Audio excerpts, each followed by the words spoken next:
kandi tubifuriza gukomeza kugubwa neza. Mu bihe bitandukanye mwagiye mwumva ko hari abantu bakomeye muri Repubulika Iharanira Demokarasi ya Kongo bafite inshingano runaka, abayobozi runaka, abahagarariye ibintu runaka bagenda bihuza na AFC, Alliance Fleuve Congo ibarizwamo M23.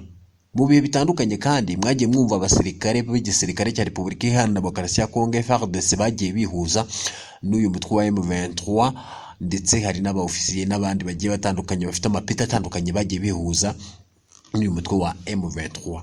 Kuri ubu rero, Geshomu Kahebe watsinzwe amatora y'abadepite muri Repubulika Iharanira Demokarasi ya Kongo yatangaje ko yiyunze ku mutwe wa M23 cyangwa se AFC Alliance Fleuve Congo umaze igihe urwanya guverinoma y'iki gihugu kuko yasanze ari abanyekongo bashaka gushyira ibintu ku murongo mu gihugu cyabo. Murabizi neza rero ko AFC n'ubundi yashinzwe n'uwahoze ahagarariye nyine komisiyo y'amatora aho muri Repubulika Iharanira Demokarasi ya Kongo, ni Colonel Nanga, nawe rero yahise ashinga nyine iyo Alliance Fleuve Congo yishingiye mu gihugu cya Kenya, ndetse ni no muhango witabiriwe n'umuyobozi wa M23 ndetse ni ibintu byabereye mu gihugu cya Kenya. Kuri ubu rero Geshomu Kahebe nyine watsinzwe amatora y'abadepite muri Repubulika Iharanira Demokarasi ya Kongo yatangaje ko yiyunze ku mutwe wa M23 ndetse umaze igihe urwanya guverinoma y'iki gihugu. Ni icyemezo rero Kahebe yatangaje mu mpera z'icyumweru gishize binyuze mu mashusho yashyize ku mbuga nkoranyambaga. Ayo mashusho rero yashyizwe hanze agaragaza n'ubundi umuvugizi wa M23 Lieutenant Colonel Wiringoma ahe kaze n'ubundi Kahebe muri uyu mutwe. Hagati aho kandi twakubwira ko n'ubundi Goma umusirikare wa FARDC yishwe n'abaturage nyuma yo kwica umwe agakomeretsa batanu. Kuri iki cyumweru tariki n'ubundi 21 z'ukwezi kwa kane Igoma mu ntara y'Kivu y'Amajyaruguru, umusirikare mu ngabo za Repubulika Iharanira Demokarasi ya Kongo FARDC yarashahitana umusivile ndetse abandi batanu barakomereka. Ikiri turibuze kukubwiraho rero bakunzi babisobanukirwa official nuko leta y'u Burundi yavuzwe mu mugambi wo gutsemba abatutsi b'abanyekongo batuye muri teritwari ya Masisi, intara y'Kivu y'Amajyaruguru muri Repubulika Iharanira Demokarasi ya Kongo. Umuvugizi w'umutwe wa M23 rero ku rwego rwa politiki Laurent Kanyuka tariki 19 Mata 2024 yamaganye uyu mugambi, yavugaga ko umaze igihe utegurwa na leta y'u Burundi ndetse n'iya Repubulika Iharanira Demokarasi ya Kongo. Ikaze rero mwe mutari mwakora subscribe mugakora share, ikindi mugatera comment ku biganiro n'amakuru tuba tugenda tubagezaho 5 kuri 5. Geshomu Kahebe watsinzwe amatora y'abadepite muri Repubulika Iharanira Demokarasi ya Kongo yatangaje ko yiyunze n'umutwe wa M23 umaze igihe urwanya guverinoma y'iki gihugu kuko ngo yasanze ari abanyekongo bashaka gushyira ibintu ku murongo mu gihugu cyabo. Ni icyemezo rero uyu Kahebe yatangaje mu mpera z'icyumweru gishize binyuze mu mashusho n'ubundi yashyize ku mbuga nkoranyambaga. Amashusho rero yashyizwe hanze agaragaza umuvugizi wa M23 Lieutenant Wiringoma ahe ikaze uyu Kahebe muri uyu mutwe. Lieutenant Colonel Wiringoma rero yumvikana abaza uyu mugabo icyamusunikiye kwinjira muri M23 cyangwa se AFC. Undi avuga ko yavuye n'ubundi muri Amerika aho yari atuye kubera ko yumvise byinshi bivugwa kuri AFC binyuze nyine ku mbuga nkoranyambaga, ngashaka kuza kwirebera n'amaso ye ibivugwa kuri iri huriro. Kuva rero yagera n'ubundi Bunagana yagiye mu bice bitandukanye, abona uburyo abaturage bizeye umutekano wabo ndetse n'uburyo abantu ba AFC bitwara ukabona ko bafata inshingano. Uyu rero n'ubundi Kahebe yavuze ko nyuma yo kuganira n'abagize M23 na AFC yasanze atari abanyarwanda nk'uko benshi babivuga, ahubwo ari abanyekongo bifuriza ibyiza igihugu cyabo no guhagarika intambara. Yavuze ko rero iyi impamvu yahisemo kwinjira muri M23 mbere yo gusubira n'ubundi muri Leta Zunze Ubumwe za Amerika. Kahebe rero n'umwe n'ubundi mu biyamamaje bashaka guharanira cyangwa se guhagararira agace ka nteko ishinga amategeko mu nteko ishinga amategeko, ariko aza gutsindwa. Hagati twakubwira ko umusirikare wa FARDC yari yishwe n'abaturage nyuma yo kwica umwe agakomeretsa batanu.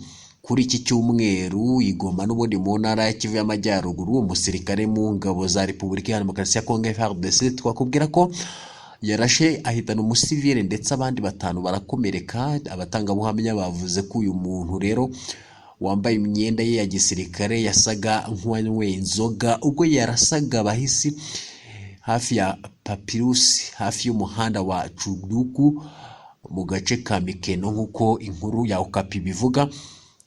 Nyuma rero ko mara n'ubundi amasasu mu mbunda ye, uyu musirikare yarushijwe imbaraga n'urubyiruko rwo muri ako gace baramufata.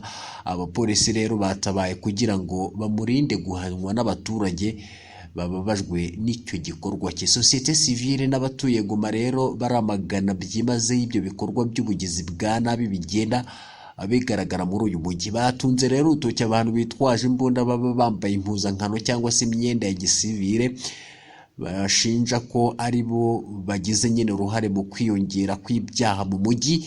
Aba bantu rero n'ubundi bazerera mu mihanda nta mpamvu igaragara. Nk'uko rero amakuru aturuka aho abivuga, urusaku rw'amasasu rumaze kumenyerwa muri Goma muri iyi minsi, ndetse mu mpera z'icyumweru gishize urusaku rukomeye rw'amasasu rwumvikanye mu gace ka Bijovu n'Amagengo, bituma n'ubundi abaturage bihisha mu ngo zabo.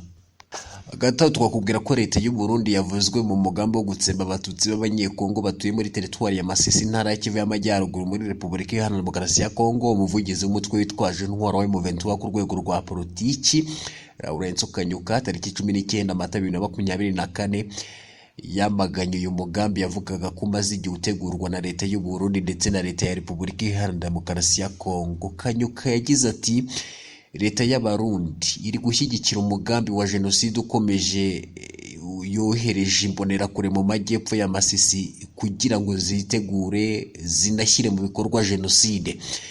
Bivuga ko leta y'u Burundi rero, leta ya Repubulika Iharanira Demokarasi ya Kongo imaze ukwezi ishinja ikigo cy'imyitozo mu majyepfo ya Masisi. Iki ni nacyo rero ingabo z'u Burundi n'imbonerakure zitorezamo imitwe yitwaje intwaro ihuriye muri Wazalendo ko yazagikoresha n'ubundi intwaro gakondo zirimo n'imihoro. Imbonerakure rero ni umutwe n'ubundi w'urubyiruko ruri mu ishyaka rya CNDD-FDD riri ku butegetsi bw'u Burundi. Mu mwaka washize humvikanye amakuru y'uko hari ubwo uzajya uherekeza inzego z'umutekano z'iki gihugu mu bikorwa byazo mu mahanga. Imbonerakure zikunze kumvikana mu bikorwa bibangamira uburenganzira bw'abarundi bari mu mashyaka atavuga rumwe n'ubutegetsi bw'u Burundi nka Seneri, aho bamwe zibica abandi zikabazimiza zifatanyije n'abashinzwe umutekano babugamira kuri CNDD-FDD, ishyaka riri ku butegetsi aho mu gihugu cy'u Burundi. Inama y'Abepiskopi Gatolika mu Burundi tariki 15 Mata cyangwa se ukwezi kwa 4 2024 nayo yashimangiye ko ubu bugizi bwa nabi buhari, itabariza ababuburirwamo irengero n'abicwa. Yagize iti rero abantu bicwa nabi mu gihugu cyacu cyangwa bagashimutwa bakaburirwa irengero kubera impamvu za politiki cyangwa izindi nyungu baraduhangayikishije. Dufashe uyu mwanya twifatanya mu kababaro imiryango yabuze abayo mu bihe bya vuba. Umutwe w'iterabwoba wa FDLR ugizwe n'abagize uruhare muri jenoside yakorewe abatutsi bavugwa muri uyu mugambi, cyane ko basanzwe bakorana bya hafi na Wazalendo, ndetse muri iki gihe bari kwiyegereza imbonerakure cyane kuva mu 2023 ubwo ingabo z'u Burundi n'ubundi zatangiraga kwifatikanya n'iza Repubulika Iharanira Demokarasi ya Kongo mu kurwanya M23.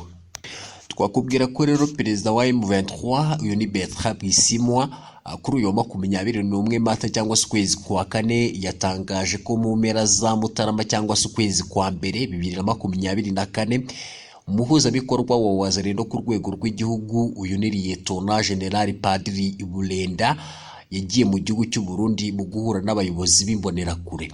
Bisimwa yasobanuye ko amasezerano yasinyiwe muri uku guhura kwa Lieutenant General Bulenda n'abayobozi b'imbonerakure ari ibikorwa by'imbonerakure byo gutoza Wazalendo bizashingiraho. Ibice rero bizakorerwamo ubu bwicanyi nk'uko Bisimwa yabisobanuye nibyo M23 igenzura mu ntara ya Kivu y'Amajyaruguru nk'uko byagiye bitangazwa n'uyu Bertrand Bisimwa. Bakunzi rero babisobanukirwa official, na makuru tugenda tubagezaho 5 kuri 5 tubabwira ngo mwe mutari mwakora subscribe kuri Bisobanukirwa Official mwayikora mugakanda kunzogera kugira ngo mujye muba mu mbere mabone ibiganiro n'amakuru cyenda tubagezaho. Ikindi mugakora ibishoboka byose mugakora share kugira ngo abantu bamenye amakuru agezweho.